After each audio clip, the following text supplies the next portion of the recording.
निष्ठाले जगडियो तिम्रो हृदय, नत्र तिमी त शक्तिशाली पुरुष जसले भगवान कृष्णको प्रतिज्ञालाई पनि भङ्ग गराउँदै झुक्न बाध्य गरायो।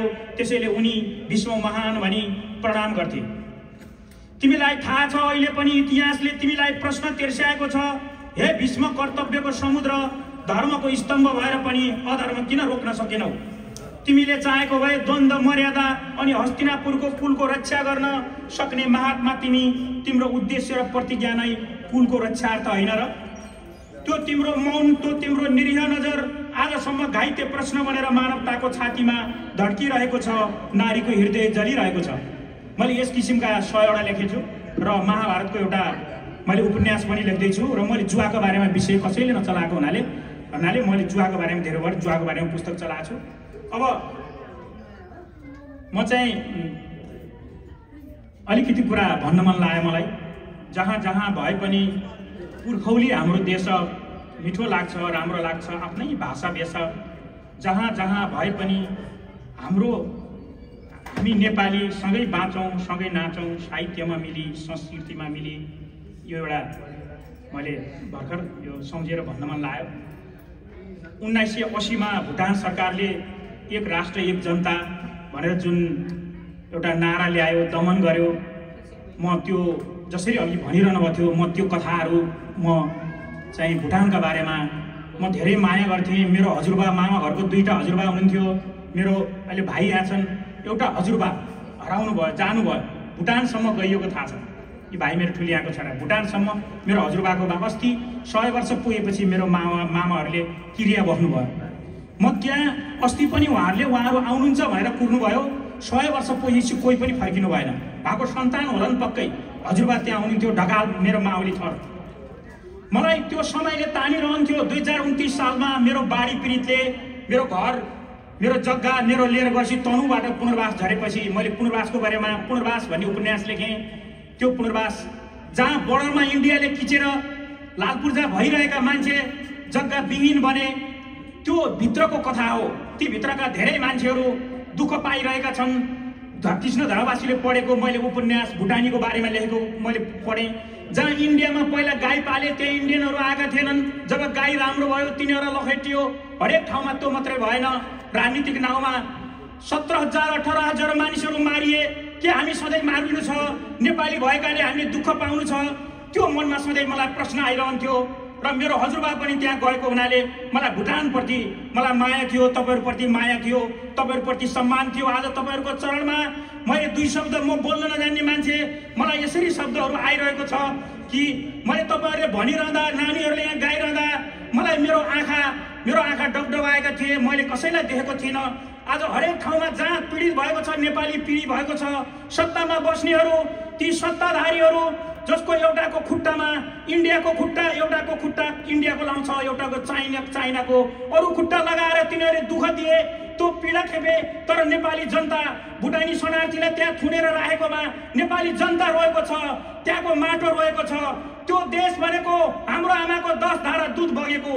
म अहिले अमेरिका आएँ, त्यहाँ राम्रो भएको भए म पनि आउँथिनँ। धेरै मान्छेहरू दिनमा झन्डै 500 भन्दा बढी पढेका शिक्षितहरू अधिकृत छोडेर, पुलिसका अफिसर छोडेर त्यहाँबाट बाहिर गइरहेका छन्। देशमा त्यो स्थिति बनाइएको छ। जहाँ रातको युद्धमा निशाचर लाएर कृष्णले लडाउनु भएको थियो, त्यसरी त्यो देशमा निशाचरहरूले राज्य गर्दा आज नेपालीहरू एक गरेर बाहिर गइरहेका छन्। हामी त्यो भाषाले गरेर जोडिएका छौँ। संसारमा तिनीहरूले छुट्याउँदाखेरि पनि कोही कानाडा, कोही कहाँ। जब भुटानीहरू गए त्यति बेला पनि मेरो हातमा रहेको थियो, एकै ठाउँमा बस्न पाउनु भएन उहाँहरू भनेर। म अन्तर्राष्ट्रिय नेपाली साहित्य समाजमा मलाई महासचिवमा लड्न आउनुहोस् भन्नु मलाई उहाँहरूले बोलाएर म अन्तर्राष्ट्रिय एनआरएनको भाइस प्रेसिडेन्ट थिएँ। मैले त्यहाँ पनि आवाज उठाएको थिएँ। म यस किसिमले होइन कि मलाई थाहा छ त्यहाँको सरकारले दुःख दियो, तर नेपालीहरू तपाईँहरूको अवस्था देखेर रोएका छन्। हरेकले भुटान सम्बन्धीका पुस्तकहरू पढेका छन्। तपाईँहरू हाम्रो पुर्खा एउटै हो। हाम्रो आमाको, हजुरआमाको होस् चाहे बुढी हजुरआमाको, उहाँको 10 धारा दुध बगेको देश हो। जहाँ तपाईँको चाहिँ पुराण लेख्ने व्यासको चाहिँ भूमि, त्यो के अरे तनुको व्यास गुफा छ, उहाँले पुराण लेख्नुभयो। त्यो व्यासको भूमिमा जन्मेको मान्छे म हो। जहाँ गौतम बुद्ध जन्मनुभयो, जहाँ माता सीता जन्मनुभयो, जहाँ तपाईँको चाहिँ त्यहाँका महात्माहरू पाणिनि जो पाणिनि चाहिँ अक्षरको प्रारम्भ गर्ने पाणी हो जुन गुल्मीमा जन्मनु भयो, जहाँ तपाईको भगवान शिवको तपोभूमि हो, जहाँ त्यहाँ आज गुगलको नामले चिनिन्छन् 7 वर्षको बच्चा जसले तपाईको अचम्म किसिमले भनिदिनुहुन्छ, जहाँ कुनै ठाउँमा देवीको रूपमा मान्छेहरू एउटा अचम्म किसिमले शक्तिमा आएको हुन्छन्। त्यो शक्तिको माटोमा हाम्रो आमाको 10 धारा दुध भएको देश हो। त्यो देशका जनताले दुःख पाइरहेका छन्, जहाँ सभ्यता सुरु हुँदा जहाँ हिमालको उच्च ठाउँबाट नदी बगेको हुन्छ, त्यो उच्च ठाउँबाट त्यही विरासत, आज त्यो संस्कृति, त्यो संस्कार तपाईहरु हेर्नुहोस्। आज यो वैज्ञानिकहरूले भन्दा हिजोका हाम्रा 1000 वर्ष अगाडिका बुवाहरूले हजुरबाहरूले जुनले पात्रको माध्यमबाट ग्रहण लाग्ने दिनहरू हरेक नक्षत्रहरू पत्ता लगाउनु थियो, त्यो विरासत बोकेको हामी नेपालीहरू हो। त्यो विरासतमा जन्मेको हिजो त्यहाँ तपाईको त्यो हिजो सबभन्दा पहिलो स्कुल भनेको जनकपुरमा थियो संस्कृत विद्यालय, त्यहाँ चाहिँ दिल्लीसम्मको एउटा राज्य थियो। हिजो नेपाल सबभन्दा ठुलो थियो। आज हरेक ठाउँमा जाँदा हिजोका विश्वयुद्धहरू लड्नेहरू त्यहाँ हाम्रा पुर्खाले गएर लडे। त्यहाँ भुटान मात्रै होइन, म्यानमारदेखि विभिन्न ठाउँमा नेपालीहरू हुनुहुन्छ। हामी दुःख पाएर छरिएका छौँ, तर हामी जोडिने कहाँ? हामी जोडिने भनेको त्यही भाषा हो, हामीले माया गर्ने भनेको त्यही हो। म आज बच्चाहरूलाई देख्दाखेरि मलाई अचम्म लाग्यो, जहाँ राजा 14 वर्षदेखि राज चलाएर आएको ज्ञानेन्द्रको छोरा ज्ञानेन्द्रले छोरासँग सधैँ चाहिँ उनले छोरालाई त्यागे पनि, जहाँ आज त्यो राजदरबार सकियो, राजाका छोराहरूले त्यो संस्कार नपाएर सकिएको।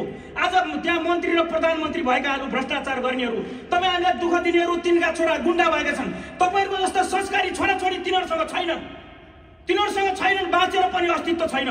तर मलाई यो कुरामा आज आँसु आयो। ती सानो नानी मैले अध्यक्षजीलाई पनि देखाएँ, ती सबभन्दा सानीले नहेरिकन पढिरहेकी थिइन्। आज त्यस्ता छोराछोरी हामीसँग छन्।